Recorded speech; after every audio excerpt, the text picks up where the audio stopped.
All right, so now that was I did a video on a cheap Walmart knife, and it was I think a D2 steel.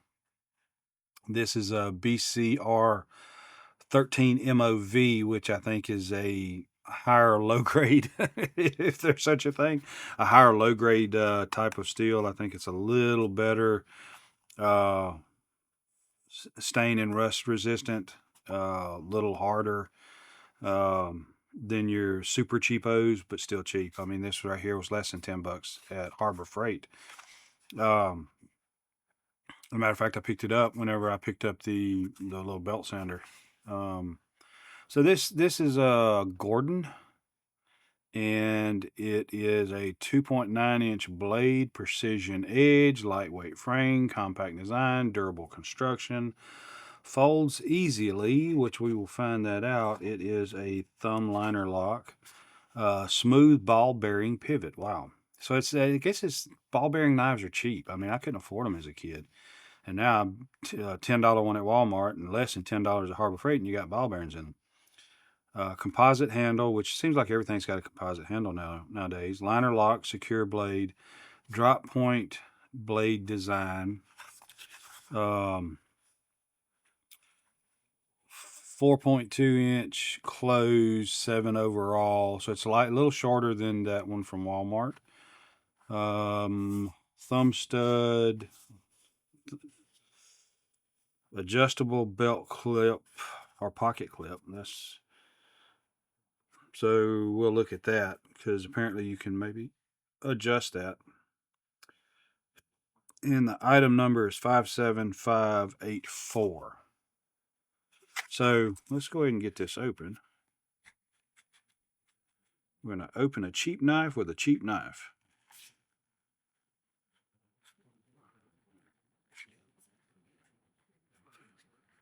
That's some pretty durable plastic, because that's not a dull knife. By many people's standards, it may be, but it's not a dull knife. So let's go ahead and get this opened up. I guess that's how I cut myself. So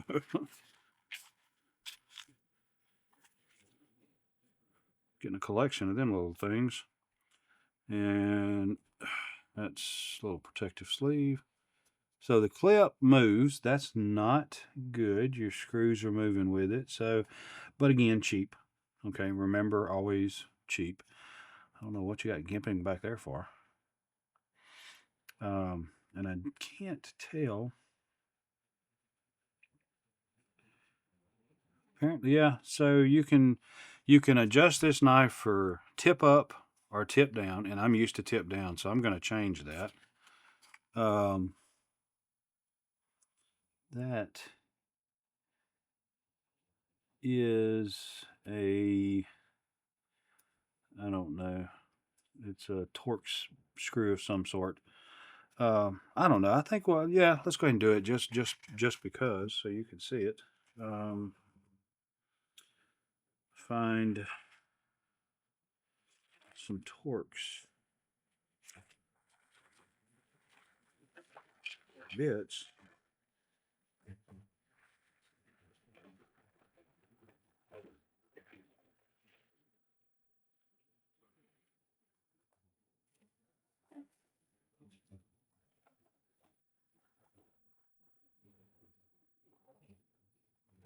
You know what? I think I got some Torx bits in this Surge. Let's see if I can find one small enough. Which I carried the Surge for a long time. It's really, really good carry. So I can remember. I hadn't carried it in a while. Here we go. It's really good Leatherman tool. I had the Super Tool 200 for 30 years, I think.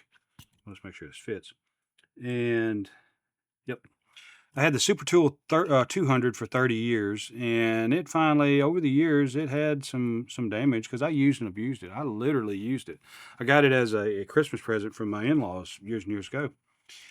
And 30 years later, I sent it, or I contacted Leatherman. It's like, hey, look, I'd like to send this in, see if you could refinish it, fix it up, or whatever. And told them how old it was and sent it in to them. They received it and they contacted me, and it was like, it's in pretty bad shape. Uh, we really, they don't, because it was so old, they don't have the parts anymore to fix what was messed up in it and chip blades and stuff like that. They said, but we will send you a replacement.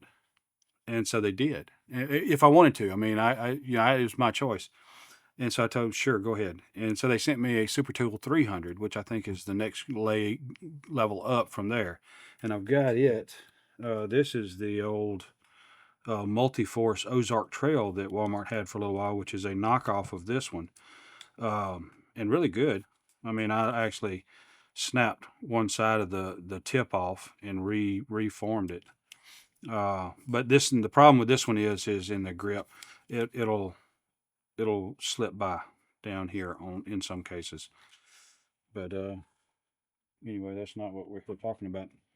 So they sent me a Super Tool 300, and I was pretty stoked about that because after all this time, they honored it. They sent me just a completely brand new blade, replacement. And so this is how I'm going to want to pull it out of my pocket. So let's see how this works. And no issues. It came with a case, which the original for the 200 I had was long gone years and years ago, which I'm not complaining about. I mean, the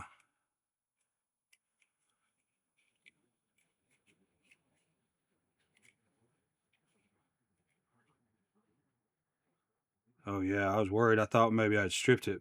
Just had to turn it a few times. So one thing to watch out for when you're doing this is to look in here to make sure you haven't gone in past the liner, which, I mean, it is just very slightly proud of the inside of the liner. But see, that's how I'm gonna carry it. I'll pull it out of my pocket like this and flick it and open it. Well, let's flick it and open it up. Wow. I mean, you just don't have knives like you used to. And I don't mean that in a bad way. I just mean that as in, they just open smooth. It's unreal. And that just flops down. It really does. Uh, wow. So it's not just gonna come open. That's a good solid lock up there. Like that. I really like that. Since they come out, see, when they originally come out with these thumb flips, I thought that was really cool, and it flicks fine. It does fine like that. I thought that was really cool, but when they started doing this, I mean, that was just the bomb. That's the way you're supposed to open a knife, and the knife can be worked one hand, and that was the deal with which this isn't a real stiletto, but that was the deal with these, that they could be worked one hand without issue, opened and closed without problem. That's a knockoff, cheap Chinese knockoff, and it's legal. Um,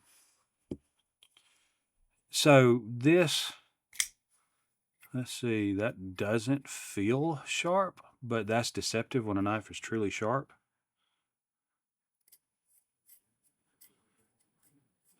It is not. The tip does shave some hairs. It is not truly shaving sharp, but it can be. I think hone that a little bit and it'll be just perfectly done out. It'll be just right. Um, it says GK24. I don't know what that means. But I like the hollow grind on this. I think that'd be a nice blade. just for average stuff or whatever. Um, There's not a whole lot to say about it. The handles, they feel good, which I've felt. I've kind of drooled over some knives in the display cases at stores and the expensive knives, and the handles feel like that. So I mean, as long as it's got some sharp edges, it does. Right in there, it feels kind of a sharpish, not a lot. That is a smooth, grippy scale. I don't know how to tell you. I mean, I don't know how to say, because it feels like you bury into it and you're gonna have a lot of grip. So like if your hand was covered with blood and you were holding on to that, I think you could hold on to that quite well. And I don't mean to say that in a negative way. Like cleaning a deer or something like that. Uh, that's a issue. Like with a good skinning knife, it'll slip in your hand sometimes if you don't have a good scale on it. And I think this right here with those little pock marks, like little kind of like screen door pattern on it. It feels like it would give you a decent grip, and it's not sharp in any way. It doesn't feel sharp. And this is a $9 or yeah, $9. It's a $9 knife. It's just unreal to me how will it hold up? I doubt it. Is it going to last? I doubt it. It's like it's like $9 at Harbor Freight. But it's amazing to me what the look and feel that you get for $9. It'd be interesting to see, and I'll carry it for a while, but how well that's opening up over a period of time with use and just hanging in your pocket and collecting lint. Let me grab something real quick.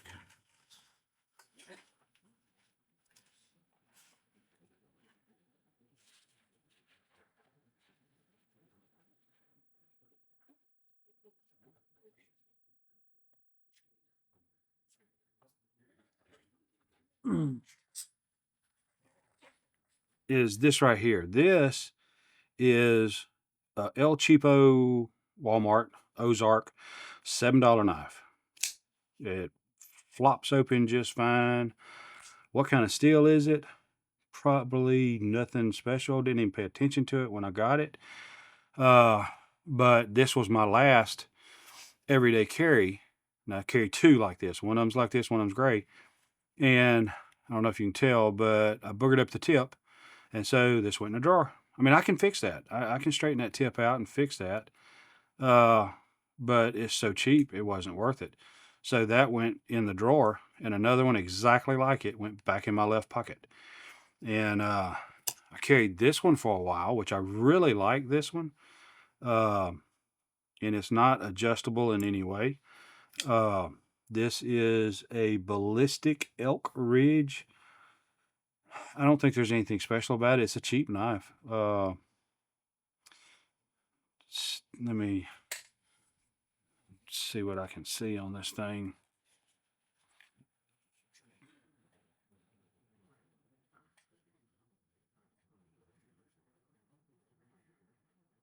ERA006, custom designed stainless steel, hand forged in China, elk ridge.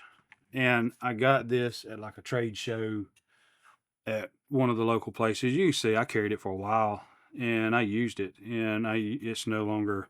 I mean, it's better be careful because there's going to be spots on it. It's probably still sharp. The way I use a knife is you may be no longer sharp here, and not sharp here, but sharp here. So I could touch this knife up and it would sharpen really nice. But I love this knife. I love it because of the elk design in it. This black over top of that gold. All of that looks good. It's got good deep gimping, but it's better grip on that back of that blade. Uh, the liner, I mean, it locks up really good. I just barely, and I carried this for maybe a year. And I'm talking about it's in my pocket every day. You can tell, you can see all the dirt built up inside of it. And I'm just barely flicking it, and that baby's just whopping open. I mean, that's no problems. And I don't even I don't even think this thing has ball bearings in it or something. I mean, I don't think there's anything special about it, but I love that blade, which is kind of, reminiscent to this one. This is just a longer drop type point, and this one right here is a little shorter. It's kind of like a reverse Tanto almost, except this isn't.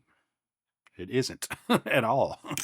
But heavy, very very heavy, and that's the only problem I got against with this knife. And that's the reason why I stopped carrying it. I love it. I love the way it looks. I love the way it feels. It's solid. If this knife was titanium, I think it would be the only knife I would carry. I probably wouldn't carry anything else because that's a good solid opening blade. But it's not. It's heavy. That's a big old honking steel blade there. These right here, I don't think that is aluminum. I think that's some kind of light steel on the outside of each side. And then I think that's some kind of steel. I think I paid at that trade show or whatever it was Outdoor Expo or something. I think I paid $14 or $15 for that, but I really like it. And I mean, the more I look at it, the more I'm thinking about carrying it again. Give it a good sharpening, buff that blade up, get it, looking nice and clean it up. And I may wind up carrying that baby again. But this knife right here, I mean, this is. I mean, it's such a nice, smooth knife, but it's still any knife that's a sub $10 knife is a trash knife for me, and I don't mean that in a negative way. I don't mean that in a bad way. But I call them trash knives because I'll get a couple of them and have them and use them. And like this one, when I booger up the tip, I'll just throw it in a drawer and it's out of my way. Almost it gets dull, toss it away and grab another one. Because by the time you sharpen it a few times, I don't know. I can really mess a knife up when I try to sharpen it. So, but anyway, well worth getting a couple of them. I mean, this right here is a perfect knife, in my opinion. Throw it in your tackle box, put it in your truck, anywhere. It's a really really good, smooth, nice opening knife.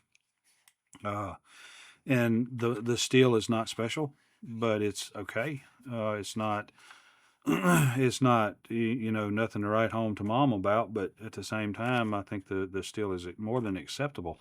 I mean, we used to literally, the knives we used to pack when we were kids, you used it and you touched it up. I mean, you cleaning a deer, you're touching your knife up by the end of the clean. I had an old buck knife that I cleaned, I think it was 10 deer before I ever sharpened it. And I'm talking splitting the breastbone, whole 9 yards. And it was 10 deer before I sharpened it. And just to see how many I could go before it started to get dull. And I'm talking about skinning them out too. The whole thing, the old classic buck knife with the black handle, everything. I got to find that knife. It's in the shop, I think, because I was trying to make some other knives like it. That and my K-bar. I need to get those in. But anyway, this right here, you cannot go wrong getting this. You can customize it, point up, point down, left or right-handed. And the scales feel good. There's nothing bad about the scales. The belt clip is just extremely stiff. If there's any issue you have with it, would be possibly the belt clip being too stiff, and you'll have to work that in. But I think that is perfectly fine. This knife right here, you can save wear and tear by just lightly flicking it. There's no reason to just flick that baby hard. And you can barely touch that thing and she'll fly open. Well, a little more than that. Yeah, I just barely touch it. And you hear that hollow thud, so it's riding on them bearings. So this is good. This is nice. I like this knife. I definitely recommend it. Just like the ones from Walmart, those little orange handle ones. I got a couple of those, and I definitely recommend that knife as well. So for the price, this right here, carry you a high end something, Civivi or whatever. Carry whatever you can get, or that you like or you want. I mean, if this was a high end knife, this right here would be my main knife I'd carry in one pocket, probably right handed, and that would be you know, as far as self-defense or whatever. Um, and then the other pocket, I would be grabbing this one right here for everyday whatevers, prying open paint cans and just whatever it happens to be. Uh,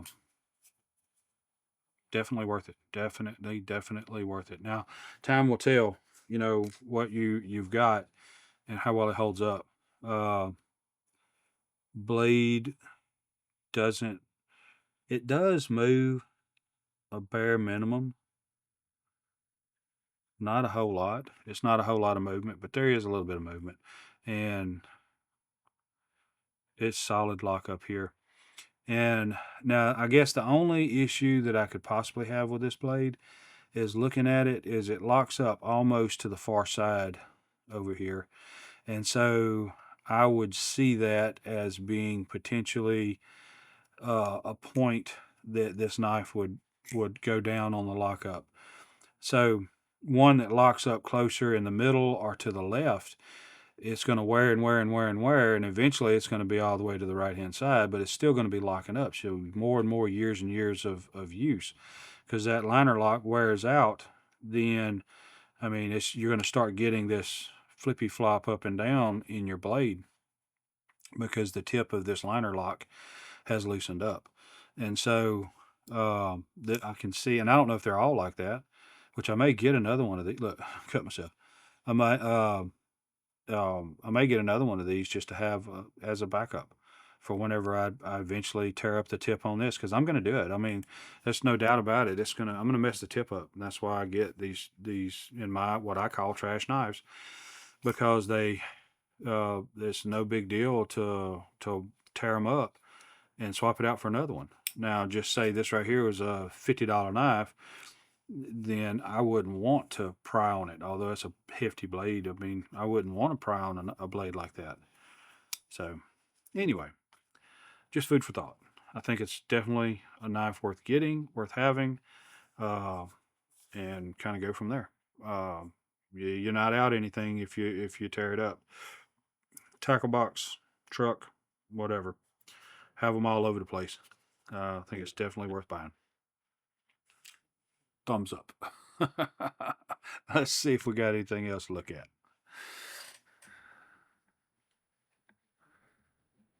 Your time is very important to me, and I thank you for spending it here with me. Thanks, and God bless.